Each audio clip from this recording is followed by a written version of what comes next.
요엘서 같이 보겠습니다. 요엘서 3장 14절에서 21절까지 말씀. 구약성경 1274쪽이 요엘서 3장 14절에서 21절까지 말씀 제가 봉독해 올립니다. 사람이 많으며 심판의 골짜기에 사람이 많으며 심판의 골짜기에 여호와의 날이 가까움이로다. 해와 달이 캄캄하며 별들이 그 빛을 거두도다. 여호와께서 시온에서 부르짖고 예루살렘에서 목소리를 내시니 하늘과 땅이 진동하리로다. 그러나 여호와께서 그 백성의 피난처 이스라엘 자손의 산성이 되시리로다.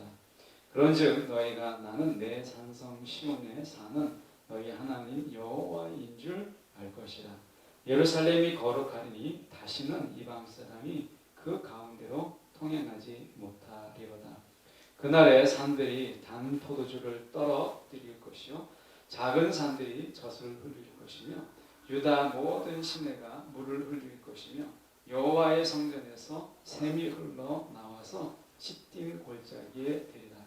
그러나 애굽은 황무지가 되겠고 에돔은 황무한 들이 되리니 이는 그들이 유다 자손에게 포악을 행하여 무지한 피를 그 땅에서 흘렸음이니라.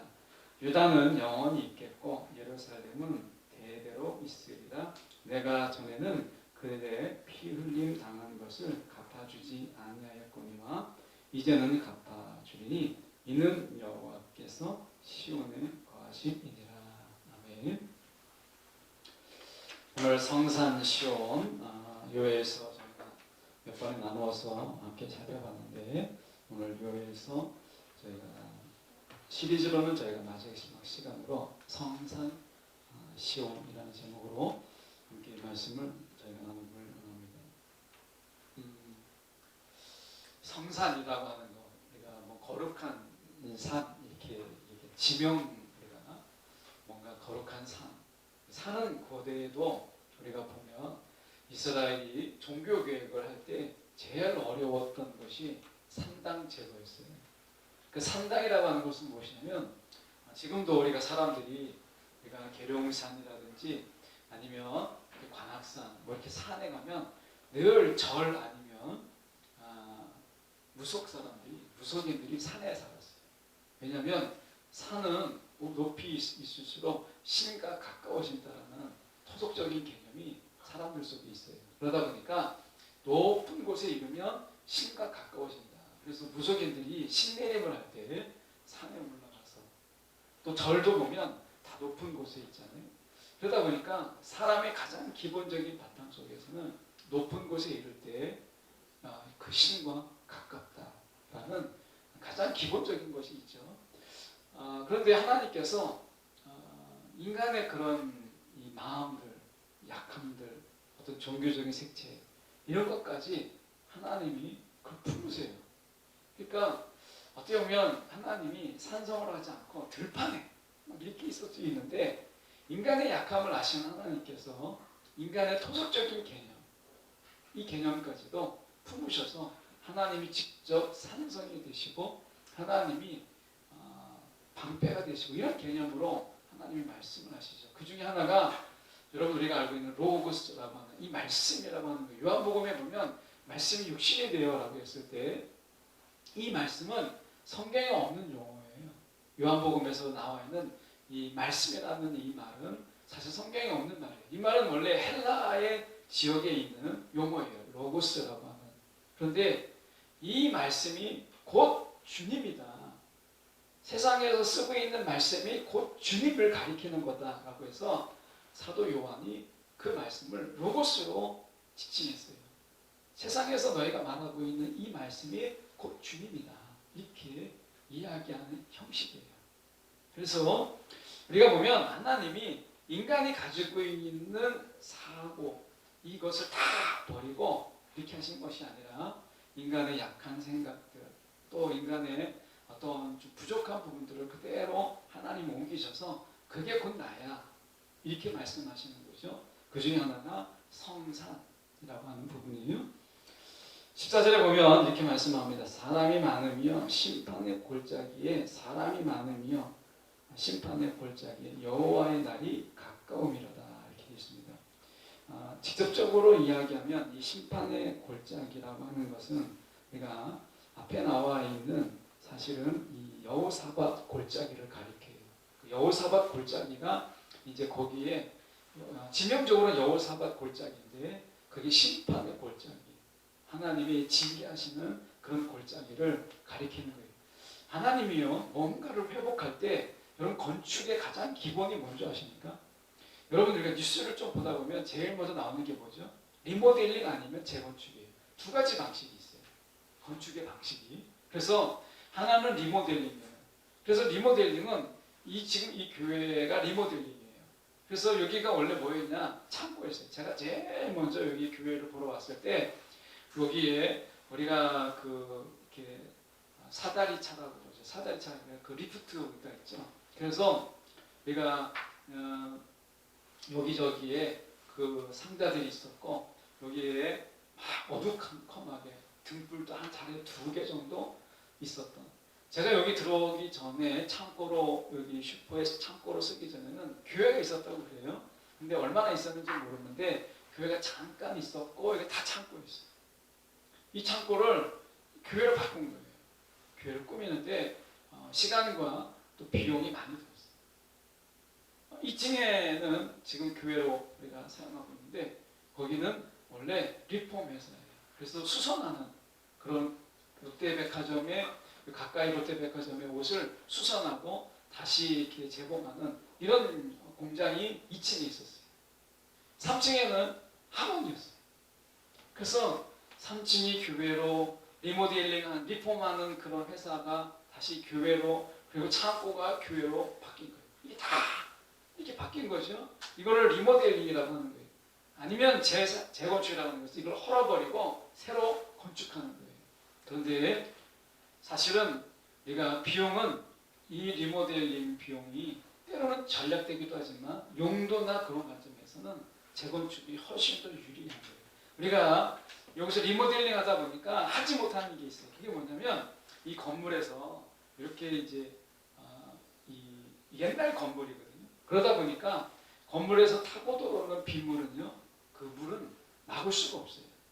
그래서 우리가 한 벽을 이 안에다가 더 집어넣은 거예요. 그래서 여기 안에 다 모든 벽 안에 사실은 5cm 이상이 떨어져서 거기에다가 다시 보드를 친 거예요. 벽 자체를 그대로 우리가 흡수할 수가 없으니까. 그래서 벽과 원래의 벽과 지금 벽은 약 5cm 간격, 어떤 경우는 10cm 간격이 다 떨어져 있어요. 이게 리모델링의 한계인 거예요. 그래서 하나님은 리모델링을 하지 아니하시고 재건축을 원하세요. 그래서 다 헐어버리세요. 하나님의 회복은 심판은 다 헐어버리고 하나님의 새로 건축하는 방식을 하나님은 하세요. 그래서 하나님의 방식은 회복의 방식은 리모델링이 아니라 재건축이다 라고 하는 거예요. 재건축의 방식으로 하나님께서 하세요. 자, 오늘 말씀해 보시면 그래서 사람이 많으며 심판의 골짜기에 사람이 많으며 심판의 골짜기에 여호와의 날이 가까움이로다. 이제 전쟁과 심판의 장면을 내가 보여주고 있는 것이죠. 그래서 이 많다라고 하는 것이 많으며 많으며가 반복되죠. 이 말은 사실은 모든 사람들이 심판받기 위해서 하나님 앞에 선 모습을 보여줍니다. 많다라고 하는 것이 반복됨으로 인해서 모든 사람을 우리가 이야기하는 거죠. 오늘 하나님께서 우리 가운데 그렇게 심판의 장면이 있는데 놀라운 것은 뭐냐면 이제 여호와의 날이 가까워요. 심판의 날이 가까운데 하나님의 언약적인 그 사람과 백성의 회개가 만나서 하나님의 심판을 때로는 중지시키거나 때로는 연기시키죠. 요나에서 보면 니느웨 성에 대한 하나님의 심판이 나오는데 그런데 그들이 회개합니다. 어설픈 회개였죠. 그럼에도 불구하고 하나님은 그 니느웨 성을 무너뜨리는 것을 연기해요. 하나님은 심판이 목적이 아니라 하나님은 심판을 연기하더라도 또 하나님의 언약과 그들의 회개 속에서 하나님이 그것을 연기하더라도 하나님이 원하시는 것은 심판이 아니라 그들의 돌아옵니다 라고 하는 거예요. 이것이 하나님이 원하시는 거라는 거예요. 우리가 보면 이런 거예요. 하나님께서 원하시는 게 뭐냐? 심판이냐? 그러니까 하나님은 아까 얘기했던 리모델링이 아니고 재건축이다. 그러면 재건축은 창조적 파괴라고, 창조적 파괴라는 말이죠. 파괴가 돼야 건축을 하잖아요. 근데 하나님은요, 재건축이 원칙이에요. 회복은, 하나님의 회복은 재건축이에요. 리모델링이 아니에요. 그런데 하나님이 사람들이 이제 회개를 하는, 백성이 회개를 하고 하나님께 돌아오게 되면요, 하나님은 결정했지만 그것을 연기하세요. 그러니까 우리는 꼭 뭔가 결정을 하면 내가 그걸 꼭 해야 돼. 결정을 하면. 제가 단기 선교를 가서 배운 게 있다면 뭐냐면, 이번에 단기 선교 가서 난 이거 하고 와야 돼 라고 하는데, 하나님은 선교를 단기 선교 가잖아요. 그러면 그게 안 돼요. 내가 준비한 대로 안 되는 거예요. 그런데 하나님은 이거 해 하는 게 있어요. 그러면 그것을 내가 하다 보면 사람들이 은혜를 받고, 그리고 그 속에서 주는 은혜가 있어요. 그러니까 여러분, 우리가 하나님은 하나님이 결정했는데 누가 감히 방해할 수 있겠어요? 그러니까 하나님이 결정하면 하나님이 결정하는 대로 상황이 바뀌고 처지가 바뀌고 뭔가 이렇게 달라져도 회개하고 돌아와도 이미 늦었어. 이제 하나님이 결정한 것을 하시는 하나님이 아니라는 거예요. 놀랍게도 우리가 믿는 하나님은 돌아오기만 한다면, 회개하기만 한다면 하나님의 언약적인 사랑 속에서 그 하나님의 심판을 연기하세요. 이 점은요, 정말 중요한 거예요. 그래서 여러분, 우리가 이게 돌아오면 늦음이 없다 라고 말씀드렸잖아요. 하나님은요, 우리가 회개하고 하나님께 돌아오면 하나님의 결정, 하나님의 결심까지도 바꾸세요. 네. 그걸 연기하세요. 그게 놀랍게도 우리가 요나에 나와 있는 메시지예요. 지금 이 요엘도 지금 하나님 말씀하시는 게, 많은 사람들이, 산골짜기에서 많은 사람들, 모든 사람들이 하나님의 심판의 골짜기에, 여호사밧의 골짜기에 다 모여있어요. 하나님은 전쟁을 통해서 하나님의 심판을 보이실 거예요. 그런데 하나님의 결정은 절대적이지만 사랑과 진심 어린 우리의 회개 앞에서 하나님은요, 그 심판을 중지시키고 연기하시고 하세요. 하나님이 뭘 원하시느냐가 중요한 거예요. 하나님이 결정한 것을 행하시는 분이다라고 하는 것보다 더 중요한 것은 하나님이 우리 가운데 무엇을 원하시느냐, 이게 훨씬 더 중요하다는 거예요. 그건 진심 어린 회개, 하나님께 진심으로 돌아오는 것, 이거예요. 이게 하나님이 원하시는 거예요. 그래서 이게 15절에 보면 이렇게 말씀합니다. 해와 달이 캄캄하며 별들이 그 빛을 거두도다. 여러분, 하나님의 심판은요, 우주적인 거예요. 이걸 기억하세요. 그 날, 여호와의 날에 하나님의 심판은요, 단순하게 몇 사람의 심판을 끝나는 게 아니라 해와 달이 캄캄해지고 별들이 그 빛을 다 거둘 정도로 우주적인 심판이다 라고 하는 거죠. 이 심판은 어마어마한 거예요. 우리가 상상을 초월하는 거예요. 하나님이 이 심판은 우주적인, 전 우주적인 거예요. 이것을 통해서 하나님은 이 심판을 통해서 우주적인 파괴, 우주적인 질서의 무너짐을 다시 한번 하나님이 회복시키시는 거예요. 스케일이 다르잖아요. 규모가 다릅니다. 달라요. 그런데 하나님은 어떻게 해요? 이 어마어마한 결정을 했는데도 불구하고 돌아오기만 한다면 하나님은 이것을 스톱시켜요. 성경에 보세요. 믿을 수 없는 현상이 일어나요. 하나님이 해를 어떻게 해요? 쫙 정지시키고 뒤로 밀려나게 하시고 이런 일들을 벌이시잖아요. 승리를 위해서. 하나님의 일은요, 우주적인 일이에요. 하나님이 우리와 가깝고 우리와 친하니까 야, 하나님의 스케일을 우리가 그냥 동네 아저씨처럼 생각하는 경우가 정말 많은데 아닙니다. 지나가던 아저씨가 아닌 거예요. 하나님은. 예, 이 동네 구멍가게 아저씨가 아닙니다. 하나님의 스케일이라고 하는 것은 어마어마한 거예요. 우리를 생각해 보세요. 자, 우리가 지구 안에 인구가 얼마나 돼요? 뭐 60억 얘기하고 뭐 더 얘기하는 분도 있는데, 자, 60억 잡자는 거예요. 60억. 그 60억 중에 하나예요. 근데 하루에 몇 명이 죽어요. 막 지금 코로나 때문에 더 많은 사람이 죽잖아요. 교통사고 나서 죽지. 그리고 우리가 노안으로 죽지요. 숙한으로 죽지요. 여러 가지 이유로 다 사람들이 죽고 또 죽잖아요. 여러분, 이런 세상 속에서 우리가 살고 있어요. 누가 죽었는지, 누가 살았는지, 누가 태어났는지 여러분 아십니까? 저 아프리카 우간다에 오늘 죽은 분 누구 여러분 아세요? 모르잖아요. 오늘 죽고 태어나고 죽고 태어나는 60억이라고 하지만 이게 고정되어 있는 게 아닌 거예요. 그런데 하나님은 나를 아세요. 여러분을 알아요. 여러분의 이름을 알고, 여러분의 성격을 알고, 여러분의 특징을 알아요. 이 놀랍잖아요. 하나님이 이렇게 엄청난 우주적이라는 이야기는 크다라는 것도 있지만 그만큼 깊다, 섬세하다라는 것을 이야기하는 하나님의 섬세함이 우주적인 거예요. 우주적으로 섬세하세요. 우주적으로. 이 말이 이해가 되세요? 엄청난 거죠. 그러니까 하나님이 뻥이 아닌 거예요. 머리털까지 세신다.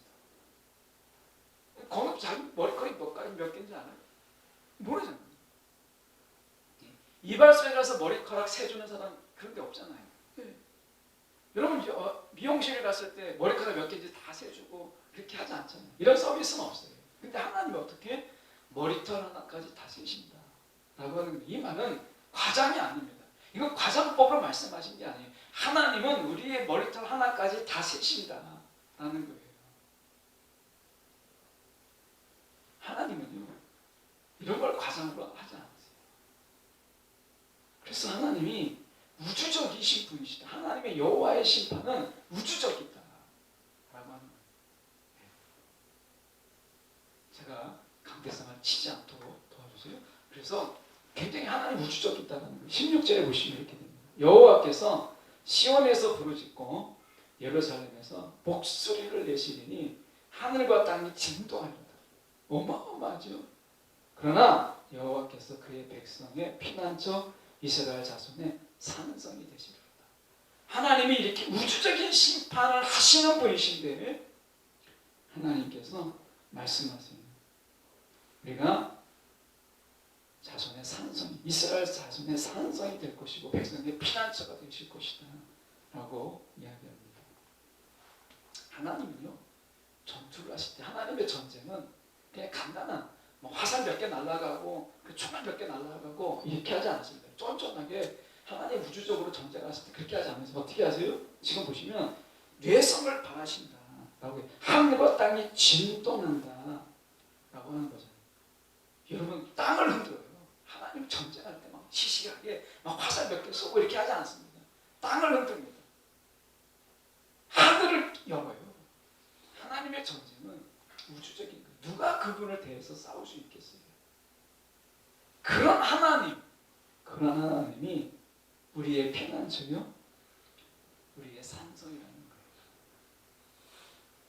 자, 여러분, 우리가 하나님의 심판은 분명히 우주적이지만 여러분, 하나님의 보호하심은요, 누구도 건들 수 없고 누구도 침범할 수 없는 하나님의 보호가 저와 여러분 가운데 있다라는 것을 기억하셔야 돼요.